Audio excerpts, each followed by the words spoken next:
Good evening बच्चों, कैसे आप सभी। हमारे 11th क्लास के अंदर हमने सेल वाला जो चैप्टर है वो स्टार्ट किया हुआ है और कुछ बच्चों की डिमांड आई है। उन्होंने कमेंट बॉक्स में लिखा है कि सर सेल के साथ साथ हमको प्लांट फिजियोलॉजी भी स्टार्ट कीजिए। तो हम प्लांट फिजियोलॉजी में स्टार्ट कर रहे हैं। सेल भी कंटिन्यूस चलेगा, ठीक है। एक लेक्चर जो है सेल का आएगा और जो एक लेक्चर है वो हम प्लांट फिजियोलॉजी के अंदर से लेंगे। ओके, तो डे बाय डे जो है ये लेक्चर आते रहेंगे। तो आप इसी तरीके से अपने नोट्स जो है वो बनाते रहिए, ठीक है। इसके अलावा भी अगर आपको कोई डाउट्स आते हैं, ठीक है, तो आप कमेंट बॉक्स के अंदर लिख सकते हैं, हम आपकी सारी प्रॉब्लम्स को सॉल्व कर देंगे। ओके, तो आज जो हम प्लांट फिजियोलॉजी स्टार्ट करने वाले हैं, हमारी जो नई यूनिट है, ठीक है, प्लांट फिजियोलॉजी। प्लांट फिजियोलॉजी, और प्लांट फिजियोलॉजी को हिंदी के अंदर बोलते हैं पादप कार्यकी। पादप कार्यकी। ओके, क्या होता है प्लांट फिजियोलॉजी? ठीक है, प्लांट्स के बारे में तो आप जानते हैं, फिजियोलॉजी यानी कोई कार्य हो रहा है प्लांट्स के अंदर, ठीक है। तो जितनी भी, ठीक है, जितनी भी जैविक प्रक्रियाएं होती है प्लांट्स के अंदर, उन सब का अध्ययन ही क्या कहलाता है? प्लांट फिजियोलॉजी कहलाता है। ओके, यानी study of biological process occurring in A plants, ठीक है। This terminology is called plant physiology. Okay, study of biological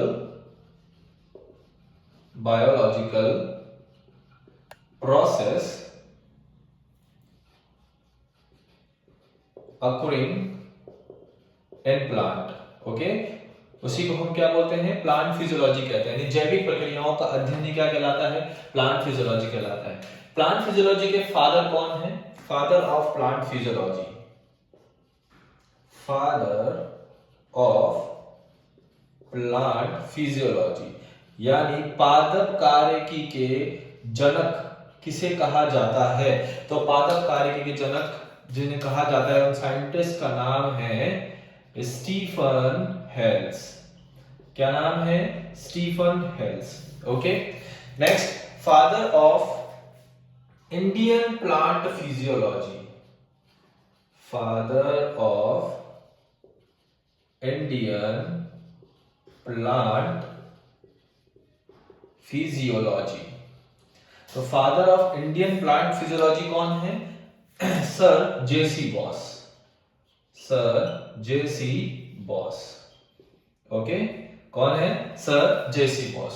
okay, तो ये नॉर्मल इंट्रोडक्शन था पादप कार्यकी के बारे में। अब एनसीईआरटी ने प्लांट फिजियोलॉजी वाली यूनिट के अंदर आपके ट्रांसपोर्ट इन प्लांट्स दे रखा है चैप्टर, फोटोसिंथेसिस दे रखा है, रेस्पिरेशन चैप्टर दे रखा है, प्लांट ग्रोथ एंड डेवलपमेंट दे रखा है, एंड नाइट्रोजन साइकिल, ठीक है, न्यूट्रिएंट्स दे रखे हैं। ओके, तो आज हम जो है प्लांट फिजियोलॉजी का फर्स्ट चैप्टर स्टार्ट करने वाले हैं, ट्रांसपोर्ट इन प्लांट्स। ओके, आप इसको एक बार नोट डाउन कर लीजिए। तो हमारा जो फर्स्ट चैप्टर है, okay, chapter number 11, chapter 11, transport in plants, यानी पादपों में परिवहन। ओके, देखो बेटा, बहुत इजी चैप्टर है, ठीक है, इंटरेस्टिंग चैप्टर है और बहुत अच्छे से समझ में आएगा, ठीक है। जैसे जैसे मैं पढ़ाता जा रहा हूँ आप वैसे वैसे पढ़ते जाइए, ठीक है। बहुत इजी चैप्टर है, सारे क्वेश्चंस आपके सॉल्व हो जाएंगे और जैसे मैं पढ़ाऊंगा आप सभी जो है इसके आंसर खुद भी खुद देते जाएंगे, ठीक है। कोई ज्यादा समस्या आपको नहीं आएगी। तो ट्रांसपोर्ट इन प्लांट्स की बात करते हैं। ओके, तो अगर हम ट्रांसपोर्ट की बात करें बेटा, परिवहन की बात करें, तो प्लांट्स के अंदर जो परिवहन होता है वो दो तरीके के होता है, ठीक है। कितने टाइप का होता है? दो टाइप का होता है। जो प्लांट के अंदर परिवहन होता है वो दो टाइप्स का होता है। जो पहला टाइप है वो है शॉर्ट डिस्टेंस ट्रांसपोर्ट। कौन सा टाइप है? शॉर्ट डिस्टेंस ट्रांसपोर्ट, यानी छोटी दूरी का परिवहन, ठीक है। और एक जो टाइप है वो है लॉन्ग डिस्टेंस ट्रांसपोर्ट, यानी लंबी दूरी का परिवहन। तो ट्रांसपोर्ट कितने प्रकार का होगा? दो प्रकार का होता है, short distance transport and long distance transport. ठीक है, देखो शॉर्ट डिस्टेंस ट्रांसपोर्ट को अगर हम समझें तो देखिए ये हमारे पास में एक सेल है, ठीक है, ये हमारे पास में क्या है, सेल, और यहाँ पर कोई एक मॉलिक्यूल है, ठीक है, वो सेल के साइटोप्लाज्म में यहां से यहां मूव कर रहा है, यानी जो मॉलिक्यूल है मूव कर रहा है इनसाइड द सेल, या फिर ये हमारे पास में दूसरी एक एडजेसेंट सेल है, पास स्थित कोशिका है, यहां से कोई मॉलिक्यूल इस सेल के अंदर मूव कर रहा है, ठीक है, तो इस टाइप का जो ट्रांसपोर्ट होगा वो कौन सा होगा? शॉर्ट डिस्टेंस ट्रांसपोर्ट होगा, यानी कोशिका के अंदर यानी सेल के अंदर ही कोई मॉलिक्यूल ट्रांसपोर्ट कर रहा है, या एक सेल से दूसरी सेल के अंदर, ठीक है, मॉलिक्यूल का अगर ट्रांसफर हो रहा है, ठीक है, तो वो जो ट्रांसपोर्ट होगा वो कौन सा होगा? शॉर्ट डिस्टेंस ट्रांसपोर्ट होगा। कौन सा ट्रांसपोर्ट होगा? Short distance transport. अब शॉर्ट डिस्टेंस ट्रांसपोर्ट जो है वो दो टाइप का हो सकता है, ठीक है, एक ट्रांसपोर्ट हो सकता है पैसिव ट्रांसपोर्ट, और एक हो सकता है बेटा एक्टिव ट्रांसपोर्ट। एक तो कौन सा होता है?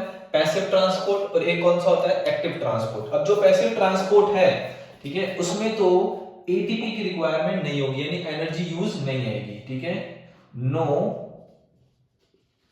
एनर्जी यूज्ड, इसके अंदर एटीपी यूज नहीं आती है, जबकि एक्टिव ट्रांसपोर्ट के अंदर एनर्जी यूज्ड होती है, ठीक है, क्या होती है? एनर्जी यूज्ड होती है। ओके, अगर हम लॉन्ग डिस्टेंस ट्रांसपोर्ट की बात करते हैं, ठीक है, तो यहां पर देखो ट्रांसपोर्ट जो होगा लॉन्ग डिस्टेंस ट्रांसपोर्ट वो कैसा होगा? जैसे कि हम वाटर की बात करते हैं, किसकी बात करते हैं? वाटर की, ठीक है, तो वाटर जो है कहां से कहां की ओर मूव करेगा? रूट से लीफ की तरफ मूव करेगा। कहां से कहां की ओर मूव करेगा? रूट से लीफ की तरफ मूव करेगा। तो जो ट्रांसपोर्ट का डिस्टेंस हो गया वो क्या हो गया? ज्यादा हो गया। ओके, अगर हम फूड की बात करें, ठीक है, तो फूड का ट्रांसपोर्ट कहां से कहां की ओर होगा? लीफ से other part of the plant. कहां से कहां की ओर? लीफ से other part of the plant, ठीक है, यानी पत्तियों से पादप के सभी भागों तक जो ट्रांसपोर्ट होगा, ठीक है, किसका? फूड का। और यहाँ पे वाटर का ट्रांसपोर्ट होगा रूट से लीफ का। तो वाटर का जो ट्रांसपोर्ट है, ठीक है, वो कौन से टिश्यू करते हैं? तो वाटर के ट्रांसपोर्ट में जो टिश्यू हेल्प करेंगे वो है बेटा जाइलम। कौन है? जाइलम। तो जाइलम के द्वारा वाटर का क्या होता है? कंडक्शन होता है फ्रॉम रूट टू लीफ, ठीक है। और फूड का जो ट्रांसपोर्ट करते हैं वो टिश्यू कौन से होते हैं? फ्लोएम। कौन से टिश्यू होते हैं? फ्लोएम। ओके, तो water transport from root to leaf, ठीक है, with the help of xylem, this process is called conduction. इस प्रोसेस को हम क्या बोलते हैं? कंडक्शन कहते हैं, ठीक है। And food transport from leaf to other part of the plant with the help of phloem, this process is called translocation. इस प्रोसेस को हम क्या बोलते हैं? ट्रांसलोकेशन कहते हैं। क्या बोलेंगे? ट्रांसलोकेशन। ओके, तो ट्रांसपोर्ट कैसा होगा? दो टाइप का, शॉर्ट डिस्टेंस, लॉन्ग डिस्टेंस। तो कोशिका के अंदर अगर ट्रांसफर हो रहा है, या एक कोशिका से दूसरी कोशिका में, या ऊतकों में जो ट्रांसफर हो रहा है, टिश्यूज में जो ट्रांसफर हो रहा है, वो शॉर्ट डिस्टेंस ट्रांसपोर्ट होगा। There are two types, passive and active. Passive में एनर्जी की रिक्वायरमेंट नहीं होगी, जबकि एक्टिव में एनर्जी यूज्ड होगी। ओके, लॉन्ग डिस्टेंस ट्रांसपोर्ट में वाटर का ट्रांसपोर्ट होगा from root to leaf, and food का ट्रांसपोर्ट होगा leaf to other part of the plant, ठीक है। तो वाटर कंडक्शन में हेल्प करता है जाइलम, एंड फूड के ट्रांसलोकेशन में कौन हेल्प करता है? Phloem. Is that clear? Okay, screenshot लीजिए।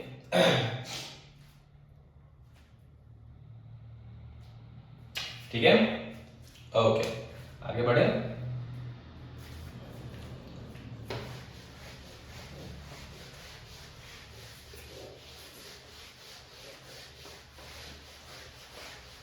अब अपन करते हैं शॉर्ट डिस्टेंस ट्रांसपोर्ट, छोटी दूरी का परिवहन। शॉर्ट डिस्टेंस ट्रांसपोर्ट, छोटी दूरी का परिवहन। और छोटी दूरी के परिवहन के अंदर सबसे पहले हम कौन सा पढ़ेंगे बेटा? Passive transport. Passive transport, okay, निष्क्रिय परिवहन हम पढ़ने वाले हैं। ओके, कौन सा? निष्क्रिय परिवहन। देखो यहाँ पर क्या होता है, यहाँ पे जो ट्रांसपोर्ट होता है, पैसिव जो ट्रांसपोर्ट होता है वो कॉन्सेंट्रेशन ग्रेडियंट के टुवर्ड्स जाता है, यानी सांद्रता प्रवणता के अनुसार होता है। इसका मतलब ये हो गया कि किसी भी मॉलिक्यूल का अगर हम ट्रांसपोर्ट कर रहे हैं, ठीक है, तो वो अपनी अधिक सांद्रता से कम सांद्रता की ओर जाएगा, यानी सांद्रता प्रवणता के अनुसार, ठीक है, टुवर्ड्स द कॉन्सेंट्रेशन ग्रेडियंट, ठीक है। इसलिए यहाँ पर एटीपी की रिक्वायरमेंट नहीं होती है। ओके, तो यहाँ पे क्या होगा, transport from towards the concentration gradient। कहां से कहां की ओर होगा? toward the concentration gradient। it means higher concentration to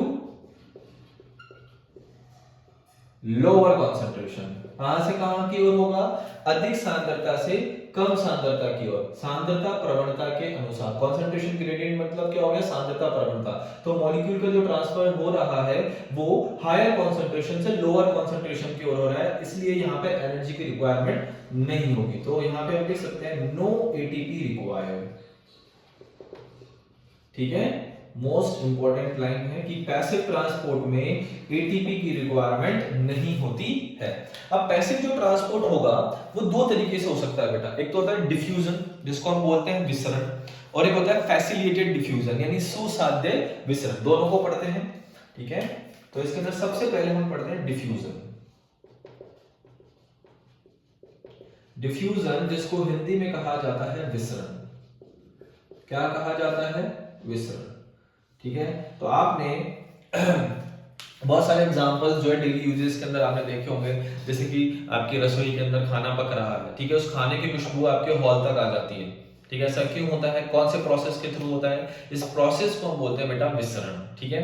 अगर आप एक बकेट लेते हैं और उस बकेट के अंदर 2 बूंद जो है नील की डालते हैं, पानी की बकेट में 2 बूंद नील की डालोगे, तो थोड़ी देर बाद आप जब देखोगे कि पूरा पानी क्या हो गया? नीला हो गया। तो ये भी किसका एग्जाम्पल है बेटा? विसरण का, ठीक है।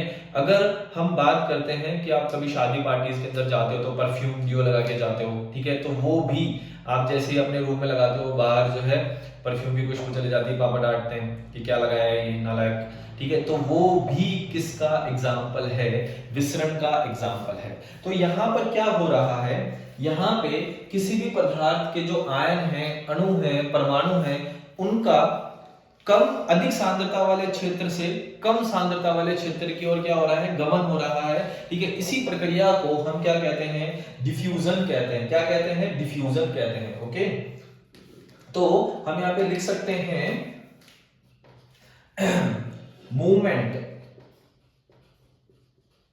मूवमेंट ऑफ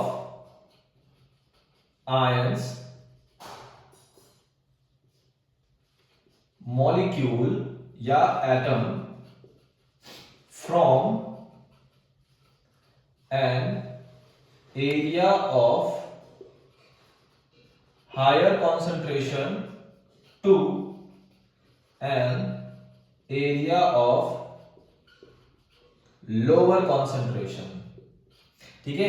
किसी भी आयन का, अणु का या परमाणु का अपने अधिक सांद्रता वाले क्षेत्र से कम सांद्रता वाले क्षेत्र की ओर ही गमन क्या कहलाता है? डिफ्यूजन कहलाता है। क्या कहलाता है? डिफ्यूजन, ठीक है। देखो हमारे पास में एक क्षेत्र है ये, ठीक है, हम मानते हैं इधर, यहां पर जैसे कि मान लो ये मॉलिक्यूल्स हमने बना दिए हैं और यहाँ पर ये मॉलिक्यूल हमने बना दिए, तो कहां पर, ठीक है, कौन से साइड में? यहाँ पे लिख सकते हैं ए साइड, यहाँ पे लिख सकते हैं बी साइड। तो किस साइड के अंदर कॉन्सेंट्रेशन कम है और किस साइड में ज्यादा है? तो हम देखेंगे कि ए साइड में कॉन्सेंट्रेशन क्या है? मॉलिक्यूल्स का ज्यादा है, बी साइड कम है। तो मॉलिक्यूल कहां से कहां मूव करेगा? यहां से यहां की ओर मूव करेगा, यानी ए टू बी की ओर, ए से बी की तरफ मूव करेगा, यानी अधिक सांद्रता से कम सांद्रता की ओर क्या करेगा? मूव करेगा। क्लियर? कब तक करता रहेगा या करता रहेगा? तो डिफ्यूजन जो होता है वो कंटिन्यूअसली चलता रहता है। कब तक? जब तक कि इक्विलिब्रियम स्टेज ना आ जाए, यानी साम्य अवस्था ना आ जाए। जैसे यहां पर मॉलिक्यूल का कॉन्सेंट्रेशन इक्वल हो जाएगा, जैसे ही मॉलिक्यूल का कॉन्सेंट्रेशन क्या हो गया? इक्वल हो गया, ठीक है, तो नेट मूवमेंट क्या हो जाएगा? तो नेट मूवमेंट क्या हो जाएगा बेटा? यहाँ पे 0 हो जाएगा, ठीक है, यानी साम्यावस्था स्थापित होने पर दोनों तरफ से, अगर इधर से कोई मॉलिक्यूल इधर आ रहा है तो इधर से भी कोई मॉलिक्यूल क्या आएगा, इधर आएगा। यानी हम कह सकते हैं डिफ्यूजन स्टॉप नहीं होता है, ठीक है, विसरण कभी भी रुकता नहीं है, विसरण कंटिन्यूअसली होता रहता है। और साम्य अवस्था आने पर दोनों डायरेक्शन का जो मूवमेंट है वो क्या हो जाएगा, इक्वल हो जाएगा, इसलिए नेट मूवमेंट हम क्या लेंगे, जीरो, ठीक है। तो डिफ्यूजन कंटिन्यू till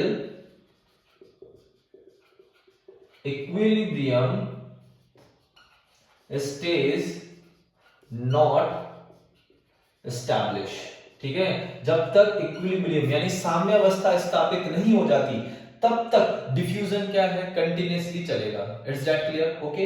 और जब साम्य अवस्था स्थापित हो जाएगी, ठीक है, तो मॉलिक्यूल का जो मूवमेंट है वो क्या हो जाएगा, इक्वल हो जाएगा, ठीक है। तो एट दिस स्टेज कौन सा स्टेज पे बेटा, इक्विलिब्रियम स्टेज पर, ठीक है, मूवमेंट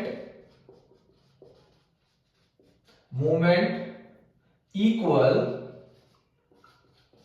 बोथ द डायरेक्शन, ठीक है, दोनों तरफ मूवमेंट क्या हो जाएगा, इक्वल हो जाएगा, दोनों तरफ मूवमेंट क्या हो गया, इक्वल हो गया। इट्स दैट क्लियर, समझ में आया यहां तक, ओके। डिफ्यूजन की अगर अपन बात करते हैं, जैसे मान लो कि कोई दो मॉलिक्यूल है या दो सब्सटेंसेस हैं, ठीक है, उनका डिफ्यूजन हो रहा है, तो एक सब्सटेंसेस का डिफ्यूजन जो है दूसरे सब्सटेंसेस से इंडिपेंडेंट है, यानी दोनों एक दूसरे के ऊपर डिपेंड नहीं करेंगे। तो डिफ्यूजन जो है, ठीक है, substances of diffusion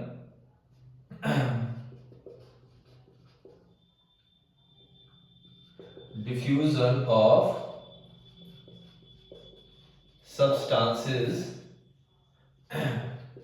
not dependent of other substances, ठीक है, एक सब्सटेंसेस का जो डिफ्यूजन है दूसरे सब्सटेंसेस पर डिपेंड नहीं करेगा, ओके।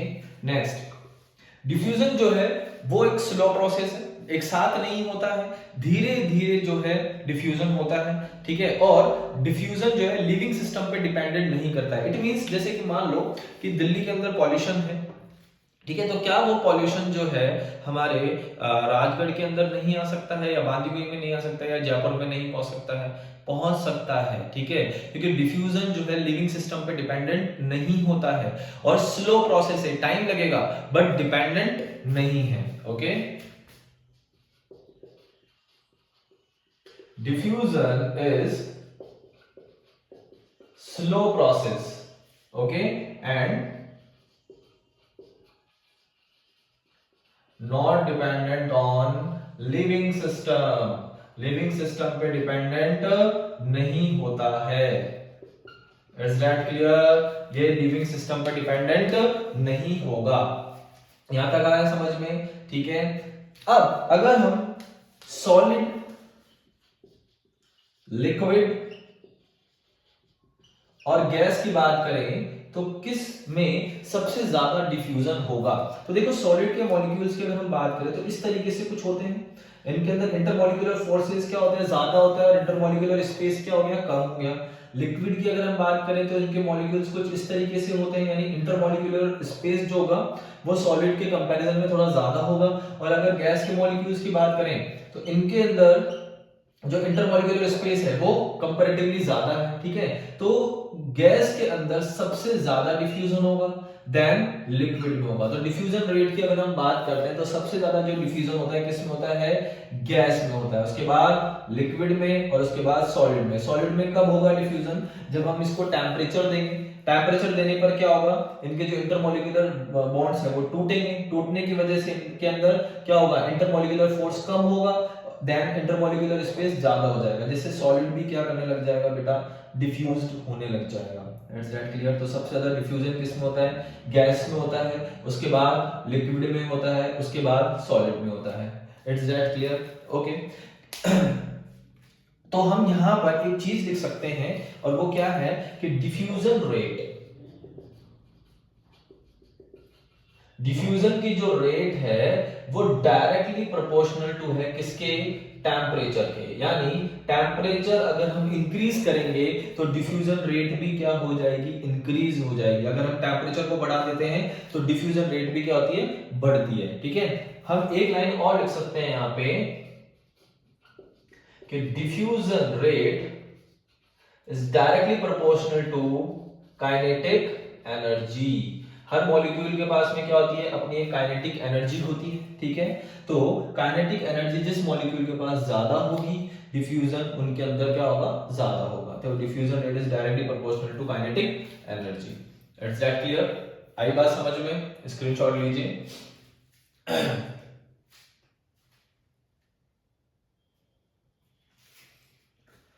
ओके देखो,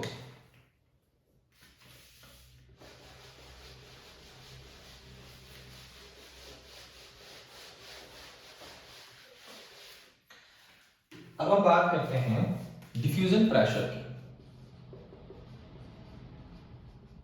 डिफ्यूजन प्रेशर, देखो कोई भी जो मॉलिक्यूल है, ठीक है, जिस माध्यम के अंदर वो विसरित हो रहा है तो उस माध्यम पर वो एक प्रेशर एक्सर्ट करेगा और उसी प्रेशर को हम क्या कहते हैं, डिफ्यूजन प्रेशर कहते हैं। ठीक है, तो यहां पर क्या होगा कि डिफ्यूज सब्सटेंसेस, यानी जो सब्सटेंस डिफ्यूज हो रहा है, ठीक है, diffused substances exert pressure on medium which take place diffusion। ठीक है, this pressure is called diffusion pressure, जिसको हम शॉर्ट में डीपी भी कहते हैं। ओके, कि जिस माध्यम पर डिफ्यूजन हो रहा है, ठीक है, उस माध्यम में जो डिफ्यूज्ड मॉलिक्यूल है वो क्या करते हैं, एक प्रेशर क्रिएट करते हैं, प्रेशर एक्सर्ट करते हैं और उसी प्रेशर को हम क्या कहते हैं, डिफ्यूजन प्रेशर कह सकते हैं। इसलिए हम यहां पर लिख सकते हैं कि movement of molecule, movement of molecule कहां से कहां की ओर होगा, high diffusion pressure to low diffusion pressure, कि जहां पर डिफ्यूजन प्रेशर ज्यादा होगा वहां से मॉलिक्यूल मूव करेगा, कहां की ओर, जहां पर डिफ्यूजन प्रेशर क्या होगा, कम होगा। ओके, समझ में आया कि मूवमेंट ऑफ मॉलिक्यूल कहां से कहां की ओर होता है, हाई डिफ्यूजन प्रेशर से लो डिफ्यूजन प्रेशर की ओर होता है। ठीक है, यहां पर कहीं पे भी एनर्जी रिक्वायर्ड नहीं होती है, इसलिए diffusion is a passive transport. Okay, समझ में आया तक? Is that clear? ओके, अब हम पैसिव ट्रांसपोर्ट का दूसरा टाइप पढ़ते हैं, फैसिलिटेटेड डिफ्यूजन, जिसको हम कहते हैं सुसाध्य विसरण। तो अगला जो टॉपिक है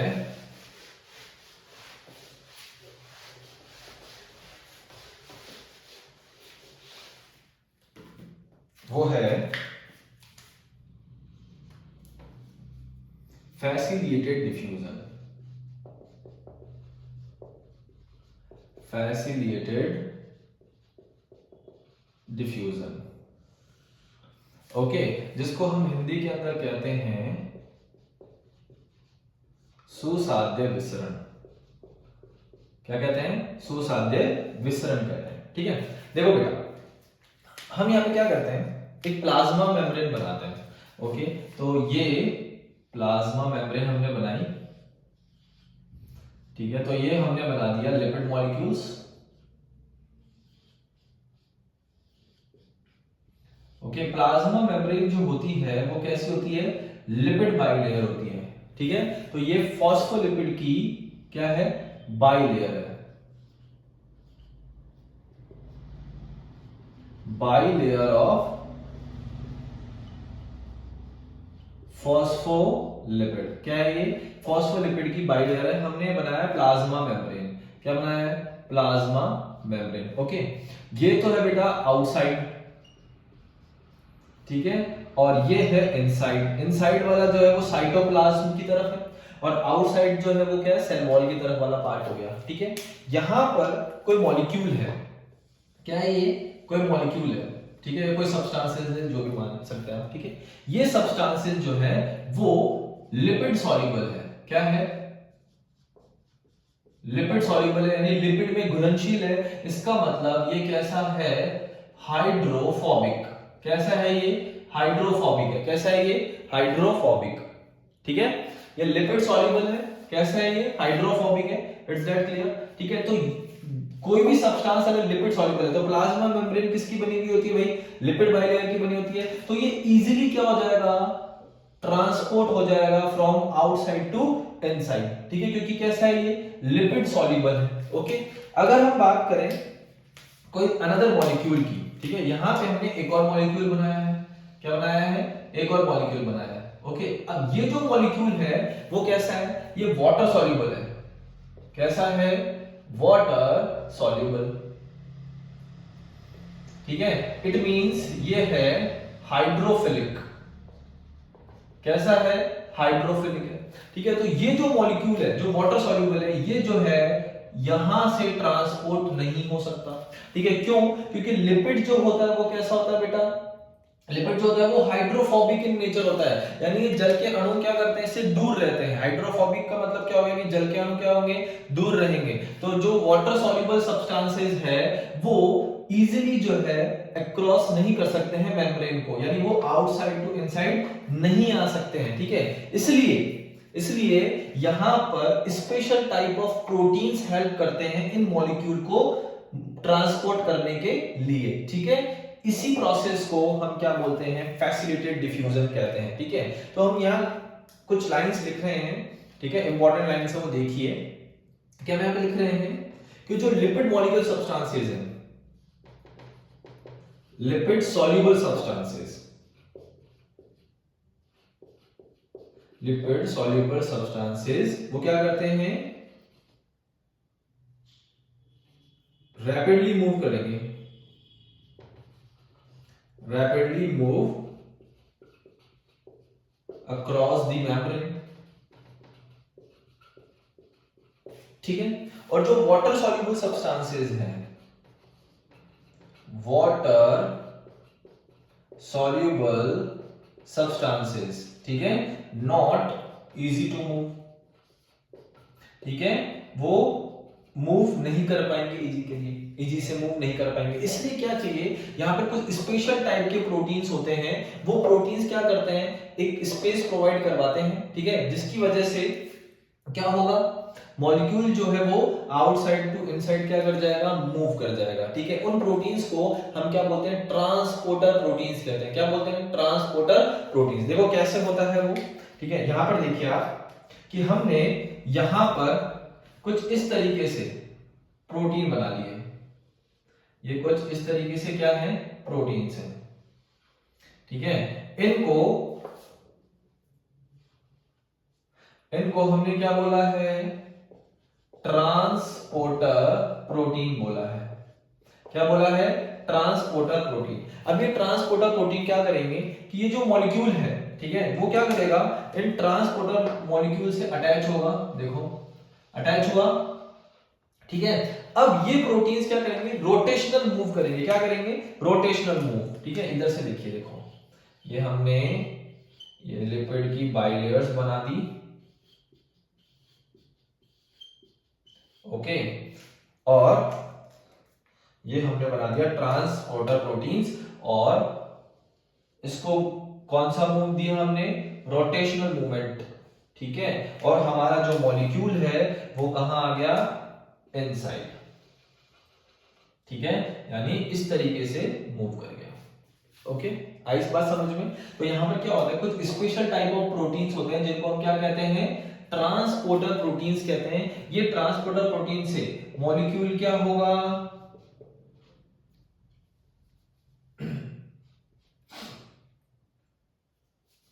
इन ट्रांसपोर्टर प्रोटीन से क्या होगा, मॉलिक्यूल अटैच होगा।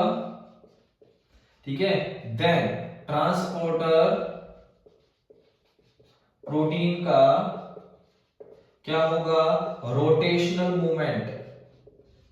क्या होगा, रोटेशनल मूवमेंट। और उसके बाद मॉलिक्यूल कहां आ जाएगा, फ्रॉम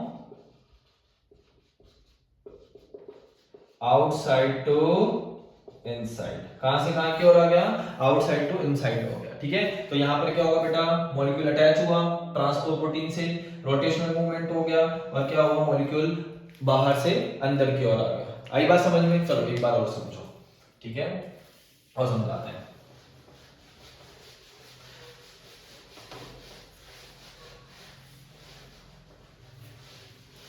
देखिए यहां पर हमने बनाया है मेम्ब्रेन, ये हमने लिपिड बाइलेयर बनाया, इस तरीके से बना देते हैं। ये कैसी है, लिपिड बाइलेयर। ओके, और हमने यहां पर कुछ प्रोटीन्स बनाए हैं, देखो इस तरीके से।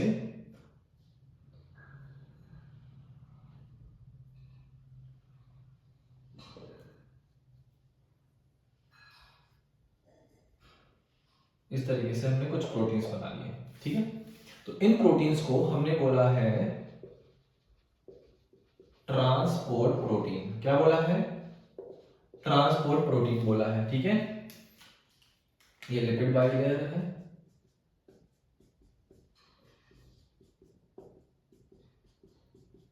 ठीक है, अब यहां से कोई भी मॉलिक्यूल है जो वाटर सॉल्युबल है, वाटर सॉल्युबल मॉलिक्यूल क्या होगा, यहां से इसके ऊपर अटैच होगा। ठीक है, ये है आउटसाइड और ये है इनसाइड। अटैच हुआ, अटैच होने के बाद में ये जो ट्रांसपोर्टर प्रोटीन है, ये क्या करेंगे, रोटेशनल मूव करेंगे। कौन सा मूव करेंगे, रोटेशनल मूव करेंगे। ठीक है, तो रोटेशनल मूवमेंट जब होगा, ठीक है, तो नेक्स्ट स्टेप क्या होगा बेटा, कि यहां से ये रोटेशनल मूवमेंट करेंगे। ओके, और हमारा जो प्रोटीन जो मॉलिक्यूल है वो किधर की तरफ आ जाएगा, इनसाइड आ जाएगा। ठीक है, तो यहां पर कौन सा मूवमेंट हुआ है, यहां पर हुआ है रोटेशनल मूवमेंट। कौन सा मूवमेंट हुआ है, रोटेशनल मूवमेंट हुआ।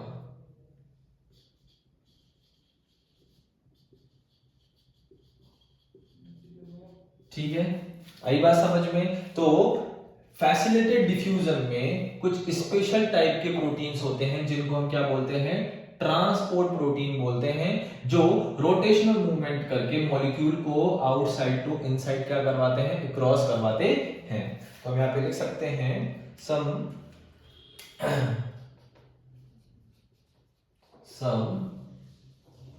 special type of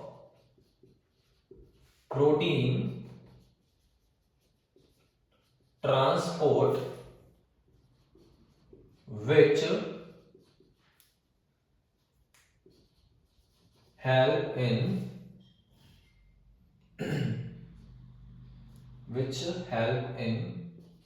help of molecule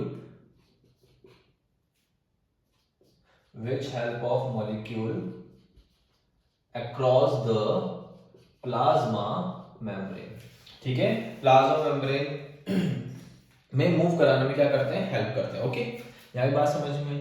ठीक है, अब ट्रांसपोर्ट प्रोटीन के अलावा कुछ और भी प्रोटीन्स होते हैं जिनको हम बोलते हैं प्रोटीन चैनल्स। क्या बोलते हैं, प्रोटीन चैनल्स। ओके, उसके बारे में पढ़ते हैं। यहां तक समझ में आया आपको। ओके, देखिए अब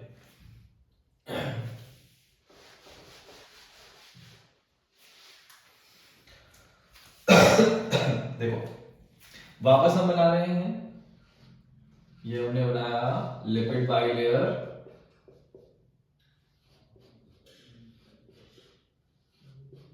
ठीक है, और इस जगह पे हमने बना दिए प्रोटीन चैनल्स। क्या बना दिए, ये प्रोटीन चैनल्स। ठीक है, क्या बनाए, प्रोटीन चैनल्स। और यहां पर वो भी बना देता हूं मैं, ट्रांसपोर्ट प्रोटीन्स भी बना देते हैं, दोनों का काम हो जाएगा।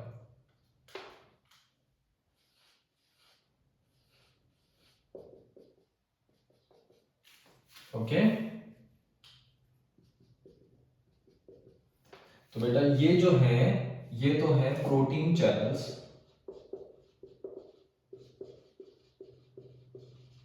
ओके, ये है ट्रांसपोर्ट प्रोटीन, ठीक है, ये है outside of the plasma membrane और ये है inside of the plasma membrane, ठीक है। देखो ये कोई मॉलिक्यूल है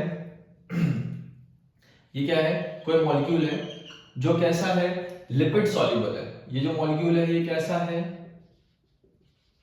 लिपिड सॉल्युबल है, ठीक है। तो जब ये लिपिड सॉल्युबल है तो हमारी प्लाज्मा मेम्ब्रेन जो है वो किसकी बनी हुई होती है, लिपिड बाइलेयर की बनी होती है। तो ये जो है इजीली यहां से मूव कर जाएगा फ्रॉम आउटसाइड टू इनसाइड, ठीक है। This process is called diffusion. इस प्रोसेस को तो हम क्या बोलेंगे, डिफ्यूजन, ठीक है। यहां पर कॉन्सेंट्रेशन कैसा है, हाई, और यहां पर कॉन्सेंट्रेशन कैसा है, लो कॉन्सेंट्रेशन, ठीक है। तो मॉलिक्यूल हाई कॉन्सेंट्रेशन से लो कॉन्सेंट्रेशन की ओर मूव करेगा because this molecule are lipid soluble, ठीक है, and this process is called diffusion, okay. अब कुछ प्रोटीन्स ऐसे हैं, कुछ प्रोटीन्स ऐसे हैं जो कैसे हैं, लिपिड इनसॉल्युबल है या फिर वाटर सॉल्युबल आप इनको बोल सकते हो। ये कैसे हैं, वाटर सॉल्युबल है, ठीक है। तो जब ये वाटर सॉल्युबल है तो डिफ्यूजन के थ्रू अक्रॉस नहीं कर सकते हैं मेम्ब्रेन को। तो यहां पर क्या होते हैं, कुछ चैनल्स होते हैं। चैनल का फॉर्मेशन कौन करता है भाई, प्रोटीन करता है, इसलिए हम इसको क्या बोल देते हैं, प्रोटीन चैनल। तो ये जो मॉलिक्यूल है इन प्रोटीन चैनल के माध्यम से होकर कहां आते हैं, मेम्ब्रेन की ओर आते हैं, ठीक है। कहां पर आते हैं, मेम्ब्रेन की ओर आते हैं, और इसी को हम बोलते हैं फैसिलिटेटेड डिफ्यूजन। क्या बोलेंगे, फैसिलिटेटेड डिफ्यूजन, ठीक है। तो ये जो प्रोटीन चैनल है ये क्या प्रोवाइड करवाते हैं, स्पेस प्रोवाइड करवाते हैं। तो protein channel provide space for across the membrane, ठीक है। तो ये मेम्ब्रेन को क्रॉस करने के लिए क्या प्रोवाइड करवाते हैं, स्पेस प्रोवाइड करवाते हैं। इसलिए जो वाटर सॉल्युबल मॉलिक्यूल है वो इजीली क्या हो जाते हैं, क्रॉस कर लेते हैं मेम्ब्रेन को, ओके। अब ये जो है ये होते हैं बेटा प्रोटीन, ट्रांसपोर्ट प्रोटीन्स। तो यहां पर वाटर सॉल्युबल जो प्रोटीन है वो क्या होंगे, अटैच होंगे, ठीक है। ये भी कौन सा मॉलिक्यूल है, वाटर सॉल्युबल, जो डिफ्यूजन के थ्रू क्या नहीं कर सकता, मेम्ब्रेन को क्रॉस नहीं कर सकता है। तो ये भी ट्रांसपोर्ट प्रोटीन से होते हुए कहां आ जाएगा, इनसाइड, ठीक है, यानी अंदर की तरफ आ जाएगा, ओके। समझ में आया। तो ये भी कौन सा डिफ्यूजन हुआ, फैसिलिटेटेड डिफ्यूजन। ये भी कौन सा डिफ्यूजन हुआ, फैसिलिटेटेड डिफ्यूजन, ठीक है। तो यहां पर भी कुछ स्पेशल टाइप के प्रोटीन्स क्या करते हैं, रोटेशनल मूवमेंट शो करते हैं, जिसकी वजह से जो वाटर सॉल्युबल मॉलिक्यूल है वो कहां क्रॉस कर लेते हैं, outside to inside. It's that clear, आई बात समझ में, ओके। अब यहां पर हम एक बात करते हैं कि ट्रांसपोर्ट रेट जो है मैक्सिमम कब होगा, ट्रांसपोर्ट रेट मैक्सिमम कब होगा, ट्रांसपोर्ट रेट मैक्सिमम जो है कब होगा, ठीक है। सबसे ज्यादा जो परिवहन की दर है वो ज्यादा होगी, कब होगी, तो देखिए जब सारे के सारे प्रोटीन चैनल सैचुरेटेड हो गए, ठीक है। जैसे मान लो कि ये मेम्ब्रेन है और इस मेम्ब्रेन पर 3 प्रोटीन चैनल्स हैं। कितने प्रोटीन चैनल्स हैं, 3।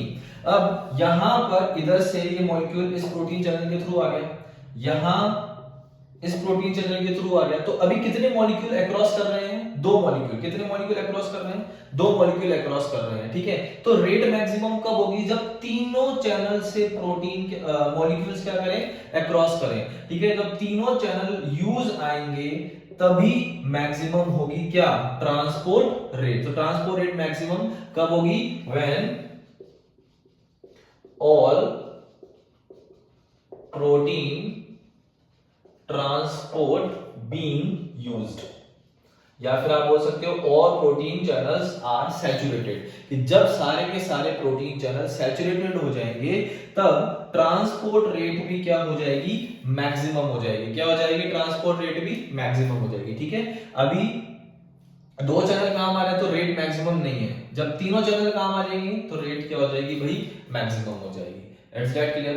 आई बात समझ में कि जब वाटर सॉल्युबल प्रोटीन्स मॉलिक्यूल जो है अक्रॉस नहीं कर पाते हैं मेम्ब्रेन को, तो special type of proteins help करते हैं उनकी। This process is called facilitated diffusion. इसमें हमने एक पढ़ा प्रोटीन चैनल्स। तो प्रोटीन चैनल्स क्या करते हैं? स्पेस प्रोवाइड करवाते हैं, ठीक है। और ट्रांसपोर्ट प्रोटीन्स क्या करते हैं?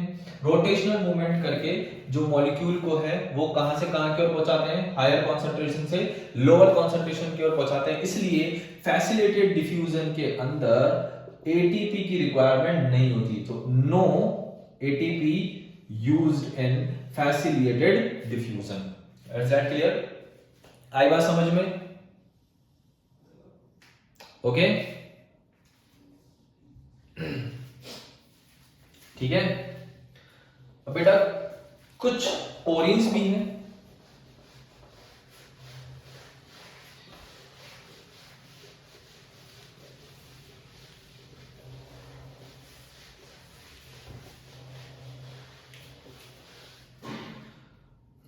कुछ पोरीन्स प्रोटीन भी होते हैं, पोरीन्स protein,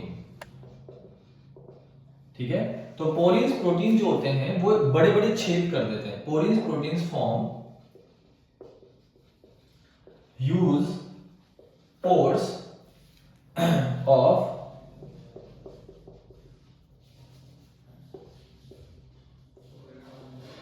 membrane of mitochondria,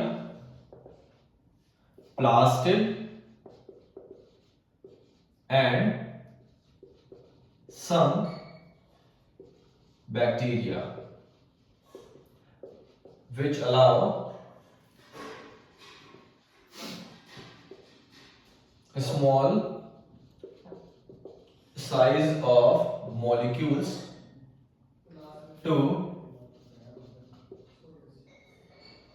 across the membrane, ठीक है।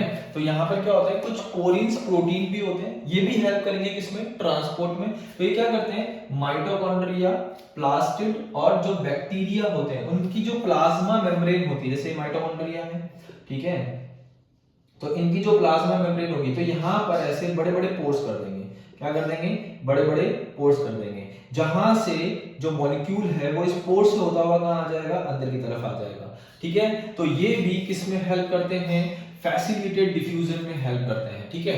तो किसमें हेल्प करेंगे? फैसिलिटेटेड डिफ्यूजन में हेल्प करते हैं। ओके, बता दो, स्क्रीनशॉट लीजिए। ओके, इसके अलावा एक टॉपिक और रहेगा। इसके अलावा कुछ वाटर चैनल भी होते हैं। क्या होते हैं? वाटर चैनल भी होते हैं, जिसके माध्यम से भी प्रोटीन मॉलिक्यूल जो है वो क्रॉस कर सकते हैं मेम्ब्रेन को। तो water channels are made up of 8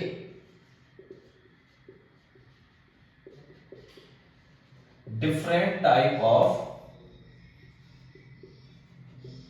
aquaporin, ठीक है।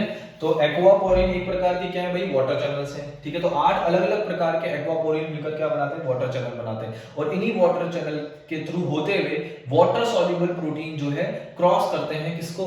मेम्ब्रेन को, ठीक है। तो this is called facilitated diffusion. आई बात समझ में?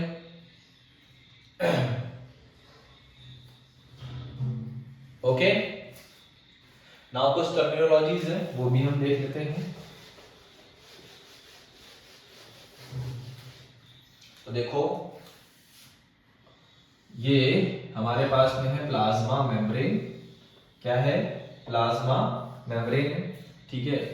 ये है ट्रांसपोर्ट प्रोटीन्स। क्या है? Transport proteins. ओके, तो ये तो क्या हो गई? Plasma membrane. ये क्या होगा बेटा? Transport protein.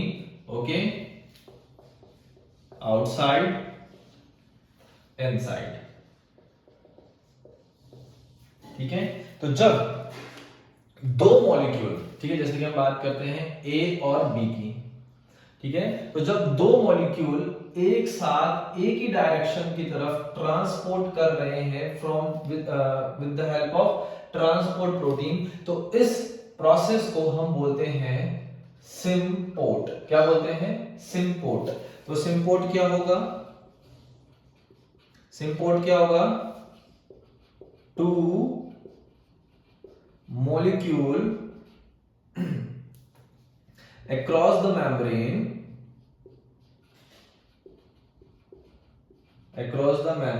in same direction, ठीक है। तो जब एक ही डायरेक्शन के अंदर दो मॉलिक्यूल मूव करते हैं तो उसको हम क्या बोलते हैं? सिम्पोर्ट कहते हैं, ठीक है। दूसरा टर्मिनोलॉजी होगा हमारा कि एक मॉलिक्यूल है ए, ठीक है, वो तो आउटसाइड टू इनसाइड मूव कर रहा है, ठीक है, और एक मॉलिक्यूल है बी, वो इनसाइड टू आउटसाइड मूव कर रहा है, ठीक है। ये दोनों मॉलिक्यूल अपोजिट डायरेक्शन के अंदर मूव कर रहे हैं, तो इस टर्मिनोलॉजी को हम क्या बोलते हैं? एंटीपोर्ट। क्या बोलते हैं? एंटीपोर्ट। ओके, तो एंटीपोर्ट क्या होगा कि two molecule across the membrane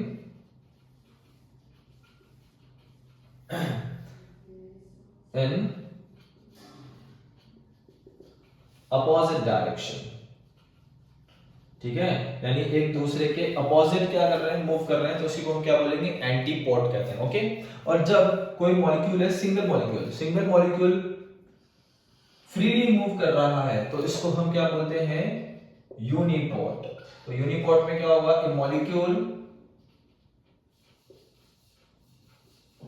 A molecule across the